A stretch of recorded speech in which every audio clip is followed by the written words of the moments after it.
Assalamualaikum warahmatullahi wabarakatuh. Hamdan wa syukran lillah, salatan wa salaman ala rasulillah sallallahu alaihi wasallam. Rabbi shrah li sadri wa yassir li amri wahlul 'uqdatam min lisani yafqahu qawli, amma ba'du. Pemirsa peci yang dimuliakan Allah Subhanahu wa taala, alhamdulillah kita kembali lagi dipertemukan oleh Allah Subhanahu wa taala di dalam kegiatan dakwah. Dan alhamdulillah pada hari ini kita mencoba untuk mengangkat tema antara membakar Al-Quran dan mengabaikan hukum-hukumnya. Kaum muslim yang dimuliakan Allah Subhanahu wa taala, ada baiknya kemudian kita mencoba mentelaah firman Allah Subhanahu wa taala yang termaktub dalam Quran surah Al-Baqarah ayat 120 yang berbunyi, A'udzubillahi minasyaitonirrajim, Bismillahirrahmanirrahim. Walan tardu ankal yahudu walan nasara hatta tattabi'a millatahum. Walan tardu ankal yahudu, dan tidaklah kemudian ridho siapa? Orang-orang Yahudi, wan nasara, dan orang Nasrani, hatta tattabi'a millatahum, sampai kemudian kalian mengikuti milah-milah mereka. Maha benar Allah dengan segala firman-Nya. Kaum muslimin yang dimuliakan Allah Subhanahu wa taala, kalau kita kaitkan ayat ini dengan beberapa kejadian beberapa hari yang lalu, yakni adanya kemudian upaya pembakaran Al-Quran dan pelecehan Al-Quran yang dilakukan oleh orang di negara Swedia. Bahkan kemudian upaya tersebut atau upaya demonstrasi yang dilakukan oleh orang tersebut itu mendapatkan legitimasi dari pemimpinnya. Bahkan kemudian mendapatkan perlindungan dari aparat kepolisian yang ada di sana, sampai kemudian dilindungi. Dan ini kalau kita lihat alasan dia untuk melakukan hal ini adalah dengan alasan kebebasan berekspresi, kebebasan di dalam melakukan kebebasan berbicara. Artinya apa? Mereka berlindung di balik kebebasan, namun kemudian mereka secara tidak langsung kemudian menindas kebebasan-kebebasan bagi umat beragama yang lain. Dan kejadian seperti ini tidak hanya sekali, dan ini sudah berkali-kali terulang. Pada tahun 2020 misalkan, apa yang dilakukan oleh Charlie Hebdo, yang mana kemudian dia mencoba untuk meleceh Nabi Muhammad sallallahu alaihi wasallam. Dan begitu juga yang dilakukan oleh pemimpin di negara Prancis, Emmanuel Macron. Dia kemudian mencoba untuk melecehkan dan menghinakan Nabi Muhammad sallallahu alaihi wasallam. Kaum muslimin dimuliakan Allah Subhanahu wa taala, kalau kita lihat apa yang mereka lakukan hari ini sebetulnya sudah dimulai semenjak tahun 2001, di mana pada waktu itu terjadi adanya kemudian peristiwa 911, dan dari situlah kemudian mereka menggaungkan istilah war on terror dan kemudian deradikalisasi ajaran agama Islam. Dan ini sudah berlangsung sangat lama, bahkan sampai hari ini. Nah, kalau kita runut para pemirsa dimuliakan Allah Subhanahu wa taala, kesemuanya itu rata-rata berlindung di balik demokrasi dan kebebasan. Dan bahkan kalau kita lihat di negara mereka sendiri, di negara tempat pengusung demokrasi itu sendiri, itu justru kemudian kebebasan bagi umat beragama yang lain justru malah tidak didapatkan. Sebagai salah satu contoh kita lihatkan di Prancis misalkan, bagaimana kemudian di sana muslimah-muslimah ketika mereka mengekspresikan kebebasan mereka di dalam melaksanakan ibadah, mereka justru malah mendapatkan pelarangan, justru malah dilarang. Termasuk juga kemudian mendirikan masjid-masjid juga dilarang. Nah, ini lagi-lagi menunjukkan kepada kita seperti apa kemudian demokrasi sesungguhnya. Jadi demokrasi hanya berlaku bagi kepentingan mereka, kepentingan negara-negara barat, yang notabene adalah mereka yang anti terhadap Islam dan ajaran agama Islam. Nah, oleh karenanya itu pada kaum muslim yang dimuliakan Allah Subhanahu wa taala, harusnya kejadian ini menjadikan pelajaran bagi kita bahwasanya kita tidak bisa berharap kepada demokrasi, karena kemudian demokrasi hanya menjalankan kepentingan-kepentingan negara-negara yang anti terhadap Islam dan kaum muslimin. Kaum muslim yang dimuliakan Allah Subhanahu wa taala, tatkala upaya pembakaran Al-Quran ini jika dilakukan tujuannya adalah semata-mata untuk menghinakan dan menolak inti ajaran dari agama Islam, maka ini adalah termasuk dosa besar. Jika pelakunya kemudian muslim, maka bisa dijatuhi hukuman kafir atau murtad. Ini sesuai dengan yang disampaikan oleh Imam Qadi bin Iyad.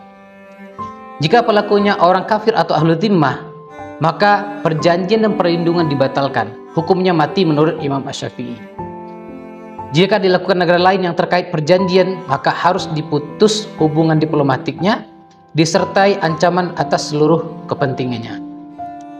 Bahkan peristiwa ini juga terjadi di masa Khalifah Sultan Abdul Hamid II, di mana kemudian adanya upaya pelecehan dilakukan oleh negara Inggris dan Perancis terhadap Islam dan agama, dan kemudian terhadap Islam dan agama-agama yang mengajarkan tentang tauhid kepada Allah Subhanahu wa taala.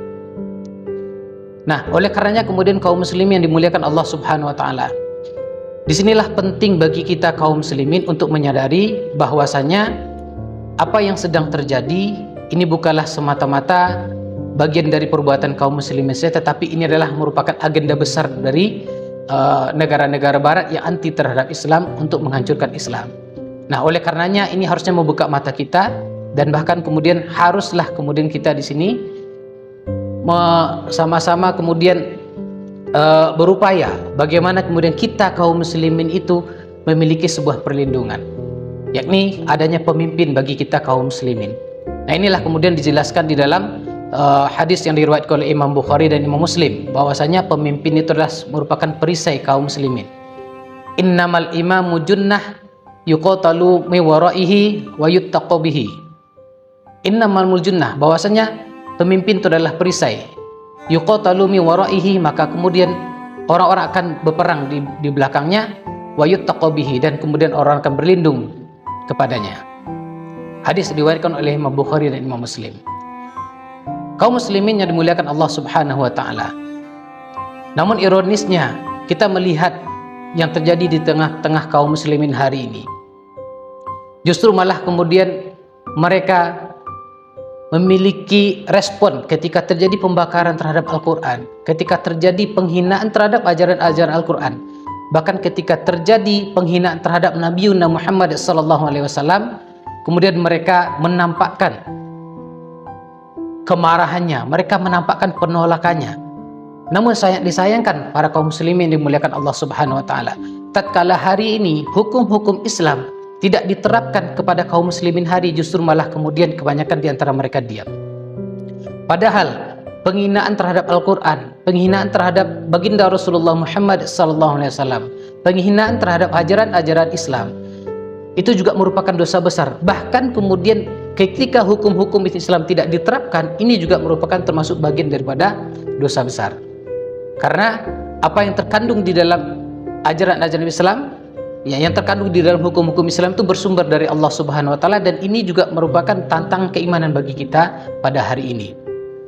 Bahkan Allah Subhanahu wa taala menjelaskan di dalam firman-Nya, Quran surah Al-Maidah ayat 44. Wa man lam yahkum bima anzalallah faulaika humul kafirun. Wa man lam yahkum bima anzalallah, dan barang siapa yang tidak berhukum kepada apa yang Allah turunkan, faulaika humul kafirun, maka mereka termasuk orang-orang kafir. Nauzubillah min dzalik.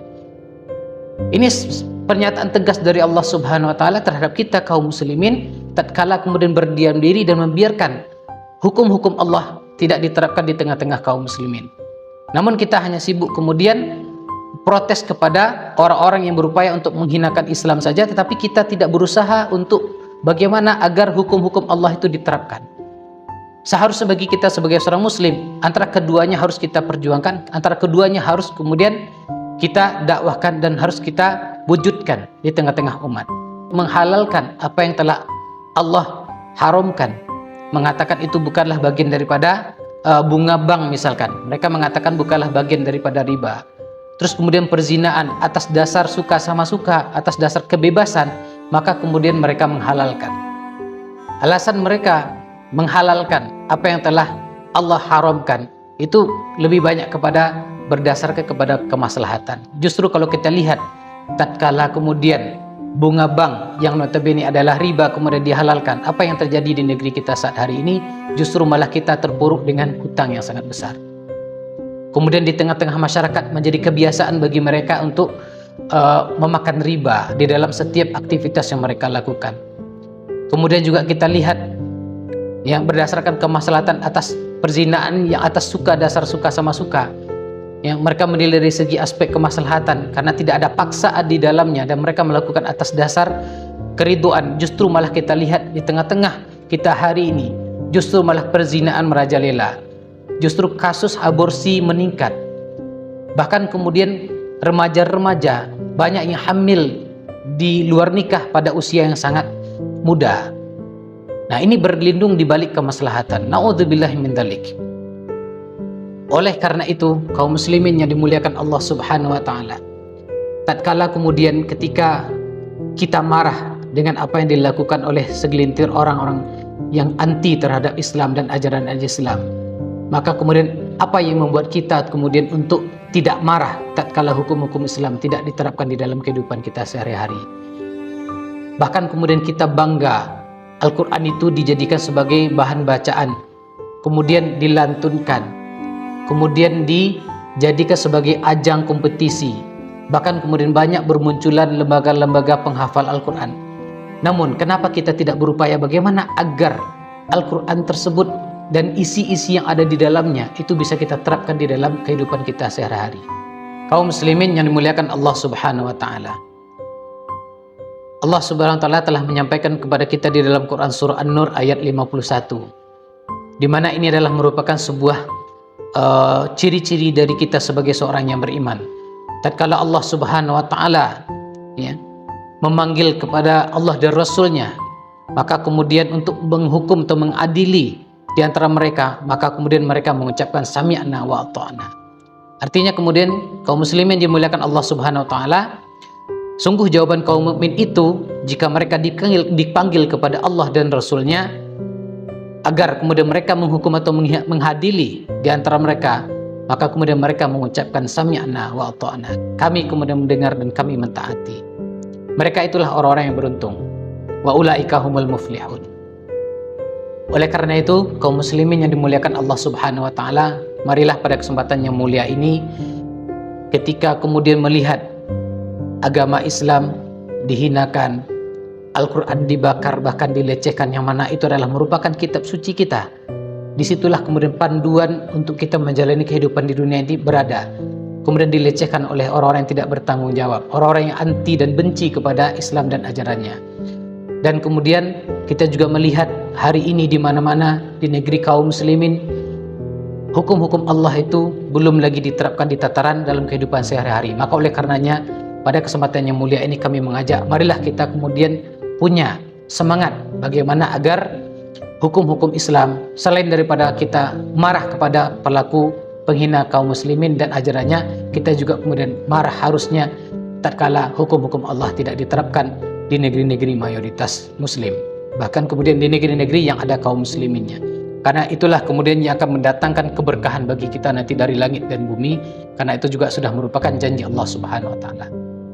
Hanya itu yang bisa kami sampaikan pada kesempatan yang mulia ini. Wabillahi taufiq wal hidayah. Wassalamualaikum warahmatullahi wabarakatuh.